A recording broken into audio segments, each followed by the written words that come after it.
Hi guys, this is Kiri with the blog healthfullyrootedhome.com, where I talk about clean cooking, non-toxic living, and an organized home. And today I'm going to talk to you about non-toxic living swaps.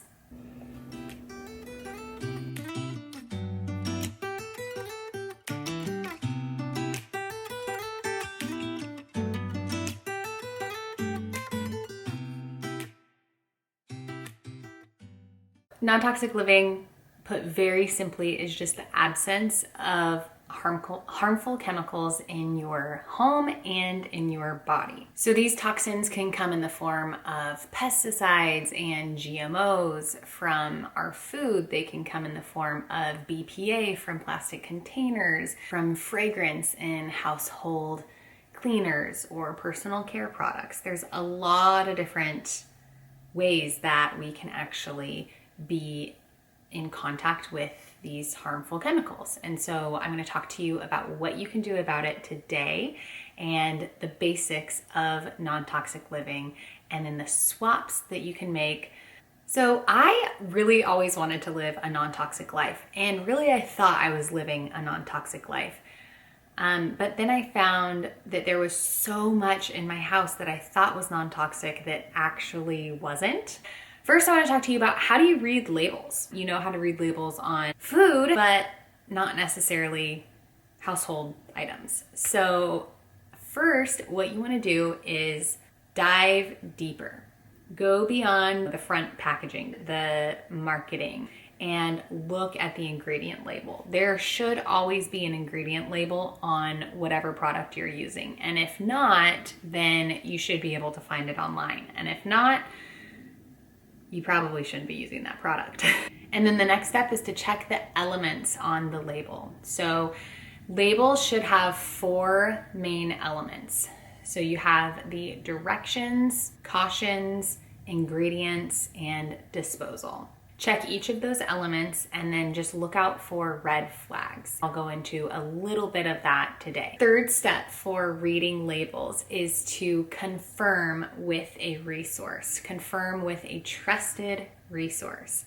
So I use EWG Healthy Living. It's Environmental Working Group.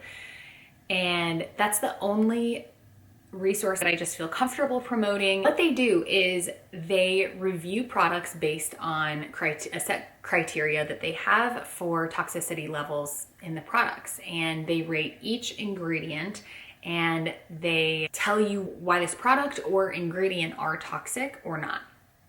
So they go really in depth. So like if you're working on their app, you can scan a product and then it'll give you a general score for that product, and then you can drill down even further and look at each ingredient and why each ingredient is either good or bad. Just keep in mind that the world of personal care products, household cleaners, things like that is very unregulated. And so there's a lot of people that have the mentality that say, oh, they wouldn't put these things on the shelves if they were toxic. That's not necessarily the case, unfortunately. So just understand and remember that just because something is legal doesn't necessarily mean it's healthy.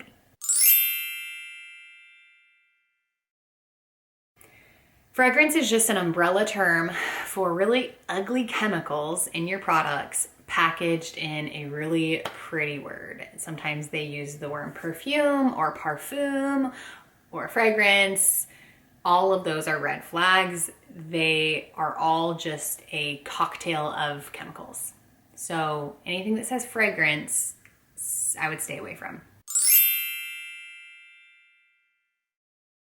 If you go to my blog at healthfullyrootedhome.com, I have a blog post on this where I list out like the 15 most common toxic ingredients to watch out for. So along the same lines, I'm going to quickly tell you about the non-toxic living buzzwords that actually mean nothing. So the first one is non-toxic. The reason that the very word non-toxic means really nothing if you see it on packaging is because this term is completely unregulated. There are no criteria to be able to put the term non-toxic on your packaging. So don't just take don't just take the brand's word for it and say, oh, this is non-toxic because it says non-toxic. Actually do the legwork and go through the steps that I just mentioned before about reading the labels and then using a trusted resource to verify. Another term that is unregulated is organic, and this goes for food and household products, personal care products, things like that.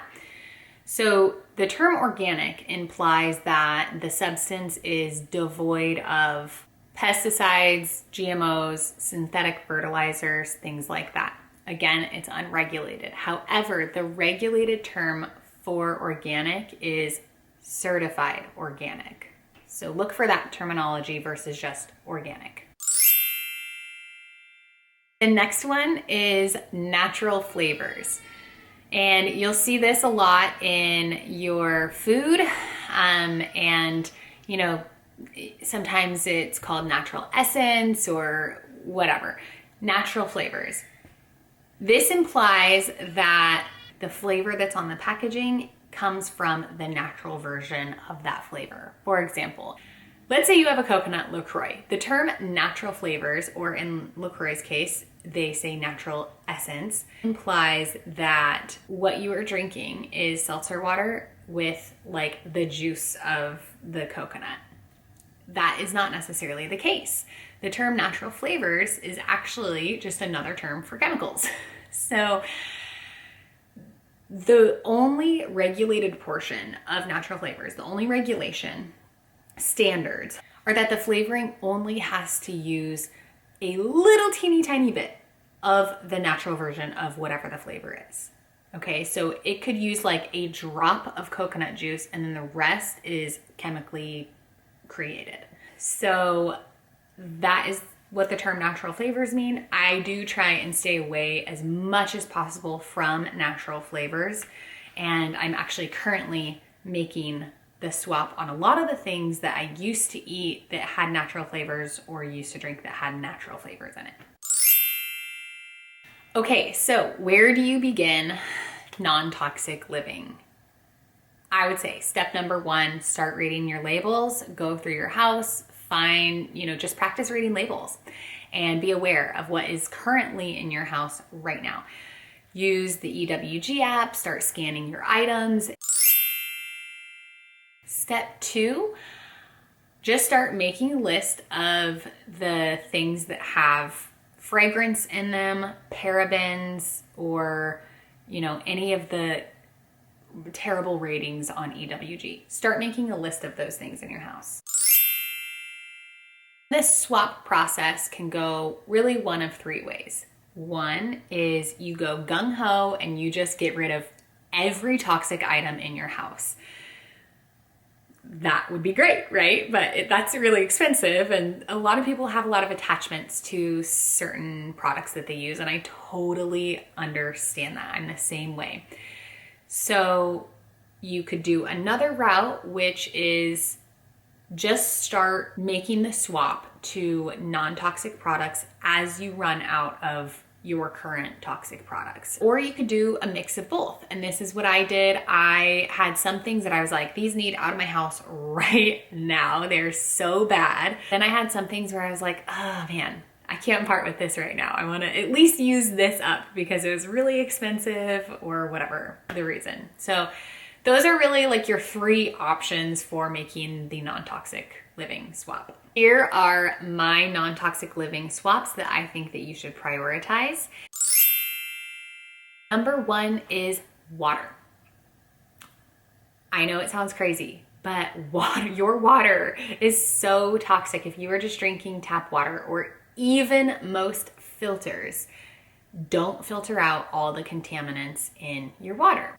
If you want to know what is in your water, EWG has a resource and I'll link it below. You type in your zip code and they give you all the contaminants in your city limits. This is what's in mine. I typed in my zip code and I found that our tap water has 11 contaminants. I'm not going to name all of the contaminants, but we have things like chloroform and chromium, and there's 11, and they have really long chemical compound names that I can't pronounce, but they are known, some of them, most of them are known carcinogens. And this is in our tap water. So that is disturbing. I am okay with it though, because we have a Berkey water filter. The Berkey water filters are a very high power water filter that filters out everything. And then we also have the extra fluoride filter to filter out even the fluoride in the water. There are a ton of reasons why we chose Berkey to filter our water, and if you're interested in me doing a separate video on our Berkey review and why specifically we chose Berkey for our water, leave a comment below, because there was a lot of research that I did prior to doing this, because it is a pretty large investment, but it was totally worth it for us. So I would say for you, if you want to make the swap to non-toxic water, you have a couple options. So you could do the Berkey. If you're not ready to make that financial commitment yet, the ProPure, they have like a smaller, more compact filter. It's like a jug. So you could do that. That's what we used to have before we had the Berkey. I don't love that it's in plastic, but it is a more economical choice. So you could start with that. Do your research for things like Brita, and maybe go to, websites that compare like the Brita to the Berkey to the ProPure. I did a lot of that, and you'll see that the Brita filters out like nothing. So just do your research, and if you are interested in getting a discount on Berkey water filter, just click the link down below, and then put your email address in. I will email you a coupon. Your laundry detergents and dryer sheets, extremely toxic. Even the free and clears of the world and all those things, not non-toxic. Brands that I love are Branch Basics, Puracy, and Drops. For dryer sheets, I use wool balls and essential oils instead. And the essential oils I use right now, I've been really loving Simply Earth, and I have a $40 gift card in the link below. Swap number 3 is soap. So in this COVID world right now, everyone is washing their hands like crazy, which is great. Make sure you're washing your hands with a non-toxic cleanser. They have a ton of super effective non-toxic cleansers out there. My favorite is just using straight Castile soap. I use the Dr. Bronner's, and then I like their almond scent. Non-toxic brands will have like one item that is truly non-toxic, and then they have spin-offs from that item, like different scents or flavors or whatever that aren't actually non-toxic. So make sure that even if you get the scented version of a non-toxic brand, that even that is non-toxic. Kitchen utensils. So let's start first with non-stick pans. Those have a ton of chemicals on them that actually leach into your food. So what I switched to instead is cast iron skillets. And I know cast iron skillets at first can be kind of intimidating. It seems like everything sticks to them, but if they are well seasoned and you know how to cook on them properly, they are actually the easier choice. They are easier than cooking on non-stick skillets, and your food just tastes so much better, and you aren't leaching harmful chemicals into your body. Rather, you're using cast iron, which iron is an essential nutrient that your body needs, and you'll actually get some iron sources from using a cast iron skillet. If you want to know how to season a cast iron skillet and how to cook on a cast iron skillet, I have a video for that right here. I use almost exclusively wooden spoons and then metal, like spatulas and things like that. Sometimes I will use silicone, but I don't use plastic anything anymore. And if you want to learn how to care for your wooden spoons and wooden cutting boards, I have a video for that right here. And then I use stainless steel instead of aluminum baking sheets. Instead of cooking something on foil, like baking something on foil, I use a baking mat, just like a silicone baking mat, which is way better anyways, because then you can reuse it. So it's way more environmentally friendly and sustainable and cheaper in the long run. I use glass. They hold up really nicely. And you know, again, same thing. When I used to use the plastic ones, I feel like I was constantly having to switch them out every few months because they would get gross. And also the plastic, especially if you're heating them up in the microwave, the chemicals in the plastic can leach into your food. My fifth swap is food. Food can actually have so many toxins in them, you know, with the pesticides and the GMOs and things like that. So my tip here is to find a local farmer. Just learn about their farm. Learn about what they sell, you know, the conditions of their animals, and grow as much as you can in your own backyard. And if you're not able to do that, then, you know, try and buy as organic as possible. A good resource for knowing what to buy organic, you know, what to prioritize to buy organic and what you don't really need to prioritize is the Dirty Dozen and the Clean 15. If you Google it, the Dirty Dozen are just the things that are the most contaminated with pesticides and things like that. And then the Clean 15 are the things that actually aren't that bad, or at least have like a really thick skin on it so that it doesn't leach into the actual part of the food that you're eating. A good example of that would be like bananas. But really just try and buy as local as possible.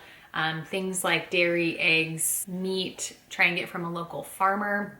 And if you want to learn more about where I source our food, you can go to this video right here. I talk all about where we source our food, and I did a huge grocery haul. So I show you some brands that I use and some ingredients that I try and stay away from. That's everything, guys. Those are my 5 swaps that I would prioritize for your non-toxic living journey. And it's just a brief overview on how to live a non-toxic life. And if you have any questions, I would love for you to leave me a comment below, and click to this next video on non-toxic living that I did a while back. I have a ton more information about different brands that I use for personal care products, which I know I didn't get into in this video. Thanks so much for watching. This is Kiri with Healthfully Rooted Home, where I talk about clean cooking, non-toxic living, and an organized home. Thanks.